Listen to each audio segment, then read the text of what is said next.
కరీంనగర్ పట్టణంలో బీజేపీ యువ మోర్చా ఆధ్వర్యంలో భారీ ర్యాలీ నిర్వహించారు. కరీంనగర్ పట్టణంలో భారతీయ జనతా యువ మోర్చా ఆధ్వర్యంలో భారీ ర్యాలీ నిర్వహించారు. పట్టణంలోని కోర్టు చౌరస్తాలోని అంబేద్కర్ స్టాచ్యూ నుండి తెలంగాణ చౌక్ వరకు భారీ ర్యాలీ చేపట్టారు. ఈ ర్యాలీలో బీజేపీ నాయకులు, కార్యకర్తలు, ముస్లింలు అధిక సంఖ్యలో పాల్గొని విజయవంతం చేశారు. వక్ఫ్ ఆస్తులు దుర్వినియోగం కాకుండా కాపాడడం కోసం, పేద ముస్లింలకు ఈ భూములను పంచడం కోసం వక్ఫ్ చట్టాన్ని సవరణ చేయడం జరిగిందన్నారు.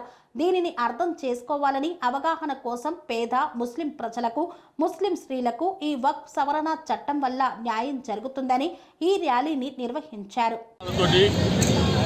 సహజ న్యాయానికి విరుద్ధమైనటువంటి వక్ఫ్ సవరణ చట్టం ఏదైతుందో దాన్ని నరేంద్ర మోడీ గారి నేతృత్వంలో పేద ముస్లింలకు ప్రయోజనం చేకూరాలనే ఉద్దేశంతో చట్టాన్ని తీసుకురావడం జరిగింది. ఇటువంటి చట్టాన్ని కొంతమంది స్వార్థపరులు, అక్రమార్జన పాల్పడేటువంటి వాళ్ళ యొక్క స్వలాభం కోసం పేద ముస్లిం సమాజంలో ఒక రకమైనటువంటి అపోహలు సృష్టించి వారిని ఒక వ్యతిరేకంగా తయారు చేసేటువంటి ప్రయత్నం చేస్తున్నారు. ఈ యొక్క వక్ఫ్ సవరణ చట్టం ఏదైతుందో దీని మీద జనజాగరణ చేపట్టడం కోసం భారతీయ జనతా యువ మోర్చా జిల్లా శాఖ ఆధ్వర్యంలో ఈరోజు అంబేద్కర్ గారి విగ్రహం నుంచి తెలంగాణ చౌక్ వరకు యాత్ర నిర్వహించడం జరిగింది. ఈ సందర్భంగా పేద ముస్లిం సమాజాన్ని కూడా మేము విజ్ఞప్తి చేస్తున్నాం.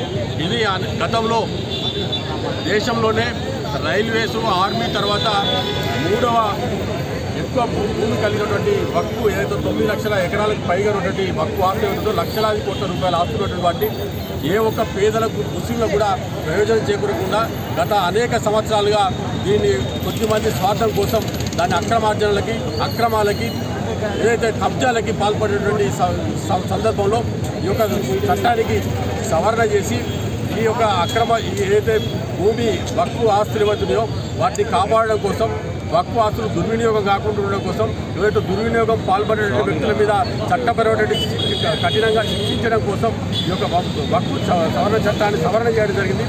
దీన్ని విషయంలో అర్థం చేసుకొని ముస్లిం మేధావులంతా కానీ ముస్లిం సమాజం అంతా కూడా దీనికి నరేంద్ర మోడీ గారు ఏదైతే సదుద్దేశంతో తీసుకొచ్చినటువంటి ఈ చట్టానికి నరేంద్ర మోడీ గారికి అండగా నిలబడాలని చెప్పి మేము భారతీయ జనతా పార్టీ విజ్ఞప్తి చేస్తున్నది.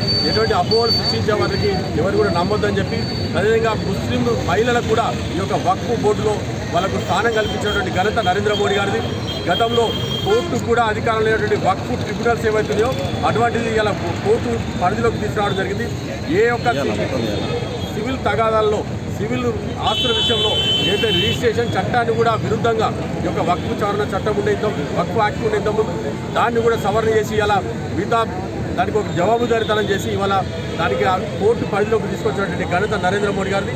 ఈరోజు వక్ఫ్ ఆస్తులన్నీ కూడా ఎక్కడ కూడా రికార్డ్స్ లేకుండా ఇష్టానుసారంగా తగలబెడుతూ రకరకాలుగా అక్రమాలకు పాల్పడి కొద్దిమందిని ఏదైతే వక్ఫ్ను అడ్డం పెట్టుకొని ఏవైతే బకాసురులు ఎవరు ఉన్నారో, ఎవరైతే కబ్జాలకు పాల్పడేటట్టు ఉన్నారో వీళ్ళందరూ కూడా ఈ యొక్క సవరణ చట్టం ఏదైతుందో అది వాళ్ళందరూ కూడా చెప్పబెట్టు దీన్ని ఈ యొక్క వక్ఫ్ ఏదైతే చట్టాన్ని అందరూ కూడా సదుద్దేశంతో అర్థం చేసుకోవాలని చెప్పి దీనికి నరేంద్ర మోడీ గారికి అండగా ఉండాలని చెప్పి మరొకసారి ముస్లిం కరీంనగర్ జిల్లా ముస్లిం సమాజానికి కూడా ప్రజలందరూ కూడా విజ్ఞప్తి చేస్తున్నాం.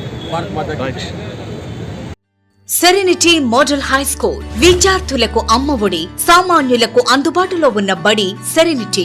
మేడ్చల్ జిల్లాలో మేటిగా నిలిచి సాటిలేని ఫలితాలను సాధిస్తున్న నంబర్ 1 స్కూల్ సెరెనిటీ. మా ప్రత్యేకతలు ప్రతి విద్యార్థి పట్ల వ్యక్తిగత శ్రద్ధ, activity based learning and digital classrooms, computer lab, 100% ఫలితాలు, sports and cultural activities, yoga, abacus మరియు Vedic maths education. Please visit Serenity Model High School, Nagaram. Admissions are in progress. Call 040-271-46899 and 040-271-48699.